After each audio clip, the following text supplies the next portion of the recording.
Hey everybody, Nick here, and today we're going to do a little disassembly and maintenance on this little guy right here. This is the North Arm Knives Skaha.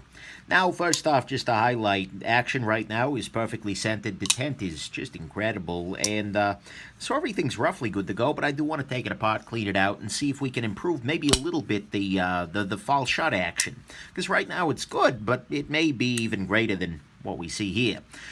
So there you go. Let's go ahead and jump into it. One thing to highlight, though, is that this will actually be the second disassembly video out there on the internet about this particular pocket knife, because the makers themselves have got one. That's something that's surprisingly unusual in the knife world, and it's something I always respect seeing, because it means that not only is the maker thinking about disassembly and how their customers are going to maintain the tools in the long run, but they're willing to take active steps to encourage it, and I appreciate that very much. One strangeness about this particular pocket knife is that it does actually require a fair amount of kind of prying in order to get the knife apart. Right now, this knife is still actually pretty secure. There's a little bit of blade play now that I've removed this, but it seems like the pivot as well as these guys back here, these back spaces, are kind of locked in place with a strong friction fit. So I'm going to use a pry bar. In this case, this is the Enigma tool by Rat Bastard. It's his name. I'm not just angry at the guy. And just kind of get up in there and pop this apart. And by doing that, I've got the knife apart, and we can take a look inside here. What we see inside here is pretty straightforward. We've got ourselves a stainless steel bearing washer for the bearings to go up against. We've got ourselves a set of bearings, like steel, which is A-okay. Got ourselves a pivot here, and it looks like, I think this pivot is actually, yeah, I think that the pivot is composed of a shaft here, and then a screw that goes into it from this side, and a screw that goes into it from that side. There's no need to remove that at all, so we'll keep that in mind. And then, aside from that, what we have here is the lock bar, which is attached to the pocket clip, which is a fine choice. Geometry looks right, and with this this tight little inlay into the G10 here, I'm not super concerned about that moving around very much, so that's good. And then we see that there is a detent ball, which isn't actually a ball. Hold this up here. You can see that it's got this flattened off detent. And the thing is, that's a trick that I've seen in a couple of places, but most strongly in the Grimsmo knives, the Rask and the Norseman. And it tends to to give you just an incredible detent when it's done right. So I'm using a isopropyl rubbing alcohol here, just to, I think those are synonyms, but whatever, to clean the inside of this knife off here. But that flattened detent ball can be a beautiful thing and lead to an action that is just incredible. I'm not saying you can't get an incredible action without it. I'm just saying that with it, it tends to be pretty great. Just cleaning off the lock bar here, and then I'll clean off the other side of the G10. You can see here that there is red Loctite on that. The thing is, though, that's not something that's ever going to need to move. You never need to disassemble that aspect, so I think we're okay there. So that's something. Let's see here. Yeah. G10 side's pretty straightforward. It is worth noting, though, that they are using these stainless washers. Otherwise, they would be, well, that would be a little bit questionable. Let's go ahead and wash off the washers. Who washes the washers? It's like who watches the Watchmen, but less interesting. The answer is Rorschach. Not that I am Rorschach, although it would explain my refusal to show my face. A conspiracy theory. Okay, now I'm washing off the blade here, moving along, claiming to be a now deceased comic book character. Oh, interesting. Look, they've dated the knife 2/17. So this was made in February. It is currently July 2017. And I'm just going to use my driver inside this cloth here to clean out the inside of the detent ball hole. Not that it was super dirty to start with, but just make sure that any lubricant in there is lubricant I put in it. Make sure you clean out this little gap here and this little gap right here. And, yeah, blade's good. Now, last thing that remains is to clean up the bearings a little bit. And look, the bearings of this knife are in great shape. Good God, I can't aim. Whatever. The bearings in this knife were working beautifully. The knife action was great, but I'm wondering if a little bit more lubrication, well, a little bit different lubrication might help a little bit more. We'll see. So there we go. Bearings are now clean. And we can go and put the knife back together here. Since I've got a little extra booze here, what I'll go ahead and do is try and get up inside the G10 there a little bit. Remove, yeah, there's just a little gunk. Not a big deal. Do the same here. Look, that shouldn't be of any concern given that the washer is going to sit on top of it, but I am just in general a proponent of removing gunk. And just cleaning the inside of the pivot here. And I'll give the detent ball hole one more shot here. It's nice and wide to accommodate this detent. Man, they have spent a lot of time on the detent. You can feel it in your soul. I can. But my soul is really weird. Whatever. Alrighty, let's put it back together. So you can see here that on these washers, one side has a wear pattern where the washers have been, where the bearings, that is, have been around it. So we'll lay it down so that side is facing upwards. I'm going to go ahead and use a 10-weight nano oil here. Using the lighter weight because this is a very, very nice action and I don't want to disturb it any particular way.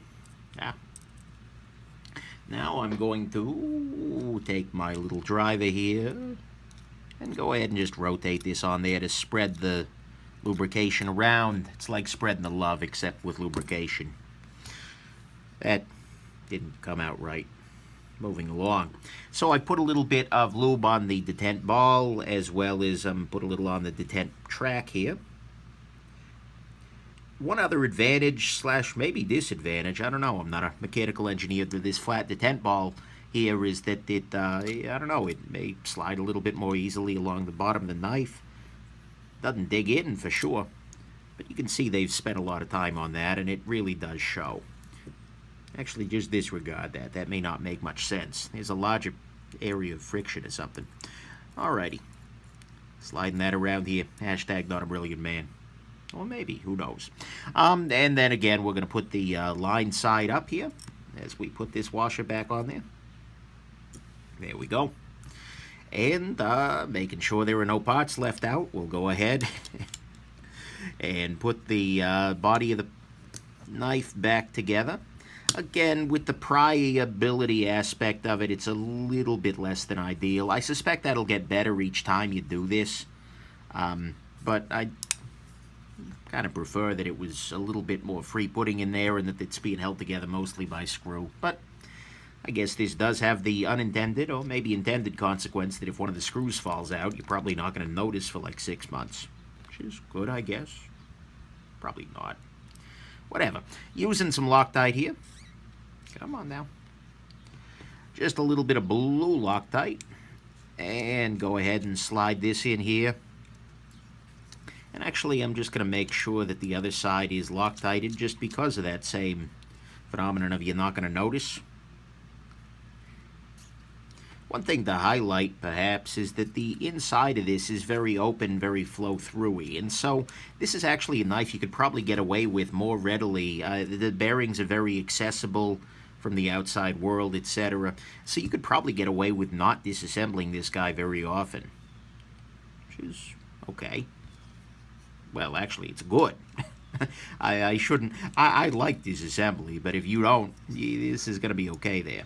And remember, we're not taking this apart because that's connected to the lock bar, and there's no reason whatsoever to pop that guy loose.